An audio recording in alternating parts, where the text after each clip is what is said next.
show is just dark. I mean, it's like dark, dark, dark. It's like black on black. The approach to the series in general was to try and make it feel timeless. I wanted to go back to the comic books and really do a serious Batman show. And it worked great, and it was just a show you wanted to watch again and again. There was something about it that just punched you right in the face when you turned on the TV.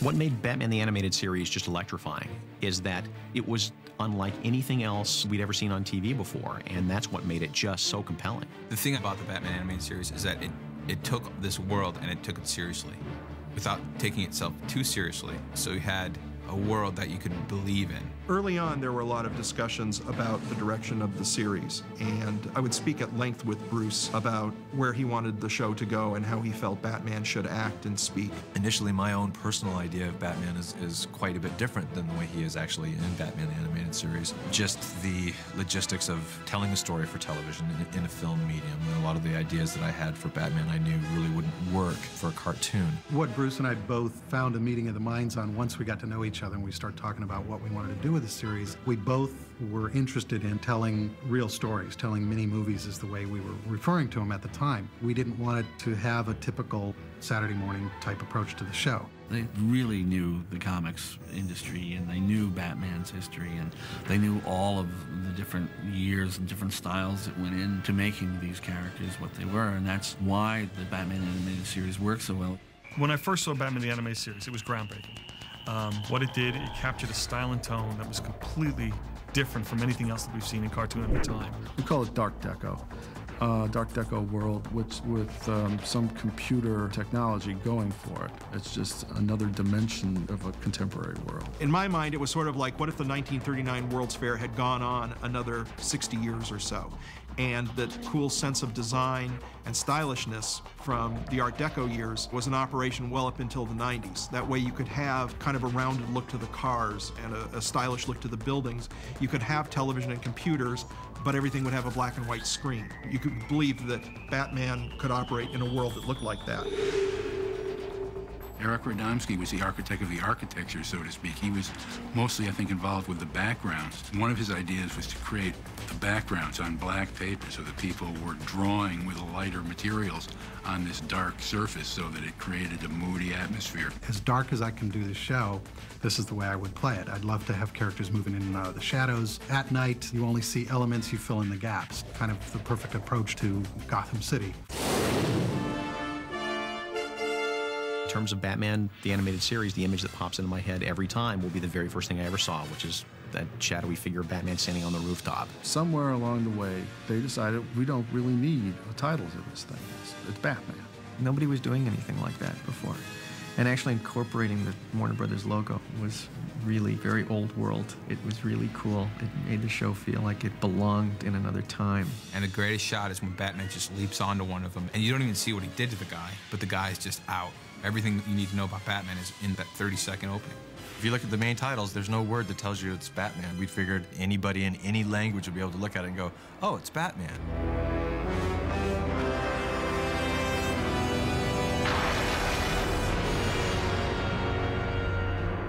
Bruce was very determined to tell the show as visually as possible, which was a challenge and a very bold direction. It was kind of, you know, guerrilla cartoon making to a degree, you know, because we were just taking our skills and knowledge that we had accumulated, but at the same time willing to throw the rule book out if we thought that we could get a cool cinematic effect out of it or a good storytelling device.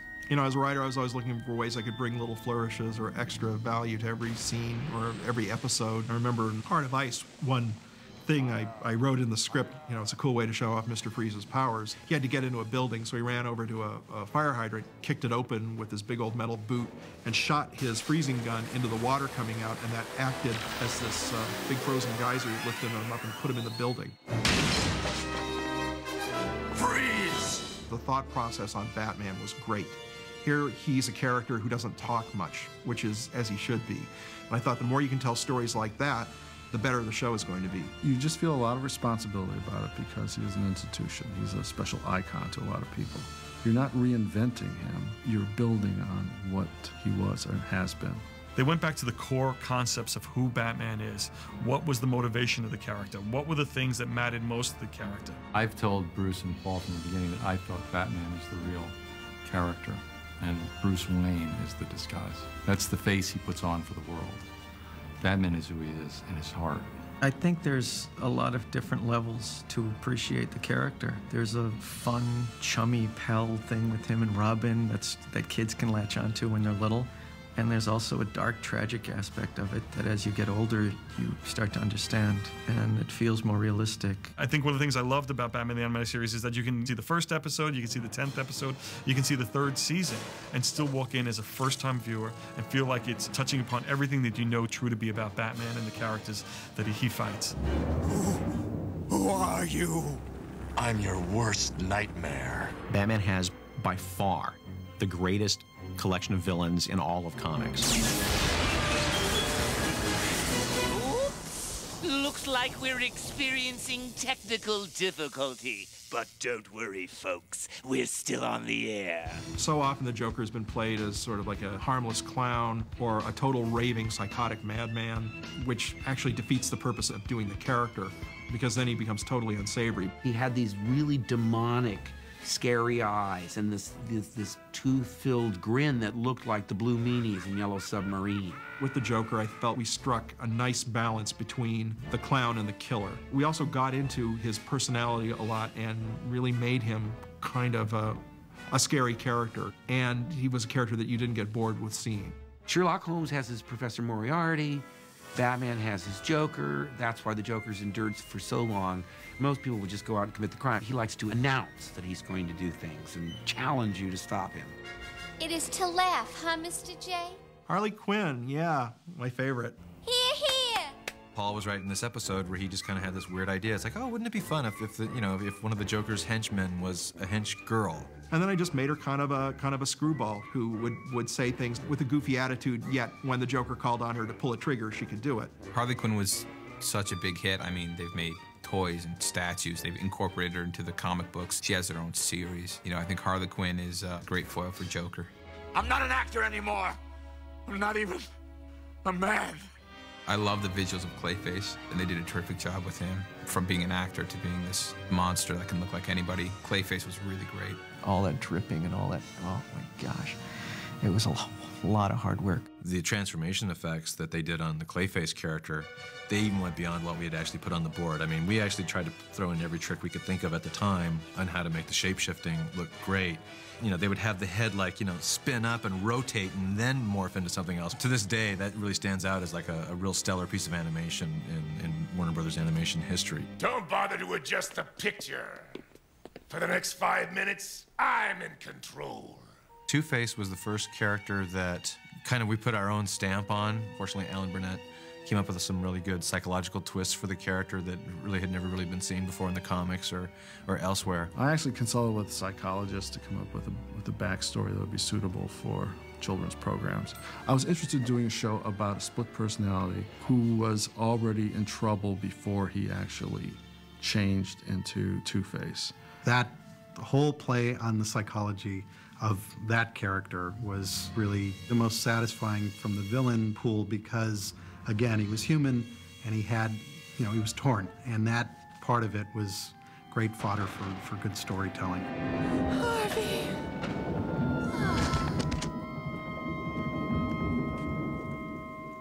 I've read every single Batman story ever published. I've listened to every radio show. I've seen every cartoon. I've read every book. And Heart of Ice is easily one of the best Batman stories ever told. Since you ally yourself with my enemies, you leave me no choice. My first script was the Mr. Freeze episode, Heart of Ice, and I had talked to Bruce about, hey, wouldn't it be cool to take the Mr. Freeze character in this direction? We had discussed the idea of a man with no emotions who had suffered a great tragedy, and that made him very cold. Up until we got a hold of him in the Adam West show, he was obviously played kind of silly. He was always just kind of a generic, cold villain. He never really had any kind of psychological motivation or anything. I guess it strikes a chord with me seeing that villain portrayed so sympathetically and seeing Batman try and understand that, and Mr. Freeze is almost more emotionally balanced than Batman is. It's really a cool dichotomy. The best episodes of the animated series were moving because they were genuinely about characters, and generally about emotions, and generally about deep feelings, and they weren't just about people punching each other. And that's what made it a great show. Now, the man who impersonated Bruce Wayne, I want his name. They didn't just hire generic cartoon voice actors. Bruce and his crew set out to hire actors who happened to be in a cartoon show, and that made all the difference. The name, now. Some of the characters we filled fairly easily, and then some of the ones we kind of had to keep looking for because we just weren't hearing what we wanted to hear. And Batman himself, being the most important character in the series, was also, not surprisingly, the most difficult part to cast. Last chance. Talk! And then we had one of those fine casting moments where an actor walked into the studio. His name was Kevin Conroy, and he got in front of the microphone and he opened his mouth and he finished his audition, and the room of producers and writers and people sat together and said, "We are done." The minute he opened up his mouth and started reading the Batman dialogue, his voice went down into that Batman voice. I just went to a very dark and private place in my vocal range, because it seemed like such a dark, private world he lived in. And we all just kind of went, "Oh, I think we got him. I think we got our Batman." He's good, but no actor is that good. The directive always was, don't think of it as animation, just read it like you were acting in a play. I'm sure all the folks at home will enjoy sharing this special occasion. With the Joker, I imagined I was in a 1930s radio drama. They told us from the first day of recording, forget cartoon sounds. We don't want any cartoon voices. We cast a lot of actors who have what we call a voice with character, as opposed to an actor doing a cartoon voice. This is people who have either a recognizable sound or a quality to their voice that is special and identifiable. More than familiar. It's identical. One of the reasons why I remember the Grey Ghost story is because Adam West was the voice of the Grey Ghost. You? Like you said, you need my help. When we were casting the part for the Grey Ghost, somebody suggested Adam West. We should get Adam West to play the Grey Ghost. And we all just kind of went, yeah! There was a great parallel story being told between Grey Ghost's origin and Batman's origin. And the fact that they had Adam West playing that role just gave it more meaning and more resonance for me, somebody especially who grew up on the original Batman TV show. That's one of the things that really helped set the Batman show apart from other cartoons on at the time, was that the high caliber of the vocal performances. I'll cancel Master Bruce's rendezvous with Bambi, was it, sir? Yes, Alfred. Do that.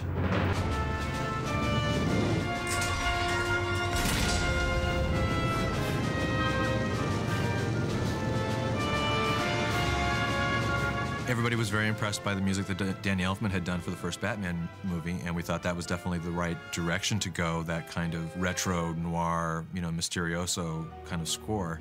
I'd remembered seeing a making of Batman documentary on TV, and I remember at the time being kind of surprised that Danny Elfman wasn't conducting the orchestra. Shirley Walker was conducting the orchestra, and I went, "Oh, who's this lady who's conducting the orchestra?" And speaking with her, she totally respected what we were doing. She was very collaborative in terms of what we wanted to do with this, and we had hoped for something that would sound like a movie score. Again, in keeping with the whole idea of mini movies, and she just nailed it. We owe so much to her in terms of, again, keeping up this level of class for a show. From day one, the very first time, we actually went to the recording stage to listen to the orchestra play one of our scores, or play one of Shirley's scores for our show. It was, the opening of the Man-Bat show. I can clearly remember it, those trombones going, dong.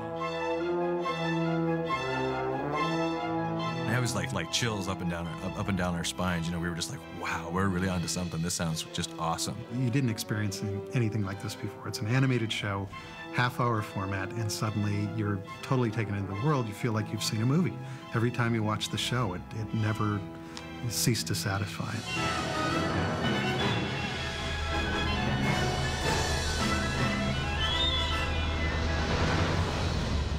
When we got the first show back, animated from Japan on leather wings, Eric and I both just breathed a huge sigh of relief. And even without the score or the sound effects on it, we knew, we'd kind of struck gold. We were so jazzed when we saw that first footage. We saw Batman doing Batman stuff, and it was so cool, and it worked so well. It was so stylized. And at first, it took me a little while to get used to it because I looked at it and would say, boy, that's an awfully square jawline. Those ears are awfully pointy on Batman's costume. And then you watch 1, 2, 3 episodes and you realize that is absolutely right. It fits with the voices, it fits with the style. You hear that music and you see those images and it blew me away. I thought it was stunning. I think that the show really did help to define the way people looked at Batman. Batman the Animated Series as a touchstone of Batman history and as like a clear marker in the Batman timeline is as prominent as anything, I think. Is going to be as important to Batman's history, perceived that way now and in the years to come, as important as the New Look Batman in the 60s or the Dick Sprang Batman in the 50s. It really was a touchstone that not just cartoon guys, but comic book creators themselves have been able to draw from since then, and that sensibility and that sense of giving Batman that darker edge and that timeless quality to him. It's very much an important marker in Batman's history. The legacy of Batman the Animated Series is going to be that it raised the bar for the standard of animation. I thought some of these early cartoons especially were so well written, so beautifully animated, such a wonderful gift to those of us who love the comic books. The greatest thing about the Batman series, it pioneered it for so many other things. Without what all these guys did on Batman, we wouldn't have Justice League, we wouldn't have the Superman animated series, we wouldn't have the Teen Titans animated series. We want them to survive and thrive and grow and change, but at the same time they have to keep their iconic status, and that's what these guys did. Batman's character is going to be ongoing, so this is a nice chapter. I'm just pleased to have been part of that series. You know, looking back on it, it was a pretty great time. It's hard for me not to idealize it as this sort of wonderful moment where we were all happy and blissfully doing our job and thinking, oh, we're making the Heart of Ice episode, we're making On Leather Wings, you know, we're making something great. It's like, no, we were guys doing jobs, and a really good one came along. For my money, this is the quintessential Ultimate Batman because it incorporates all aspects of the history of Batman. It was the turning point in careers for all of us. And that was pretty cool because it, I think, threw a lot of the guys on the show back to when we were kids and the shows and the films that we'd seen and thought, you know, wow, that's great. I'd love to do that for a living. You know, what a cool job. Suddenly we were in that place, and to have people react to it and enjoy the same things that we were enjoying, that was the ultimate satisfaction. In a way, our version of Batman is, I think, at least I've heard from a lot of people from, you know, who grew up watching the show, that's the Batman they think of when they think of Batman. It's like, oh yeah, that's, you know, the Batman the Animated Series is Batman to me. So it's neat to be a part of that legacy.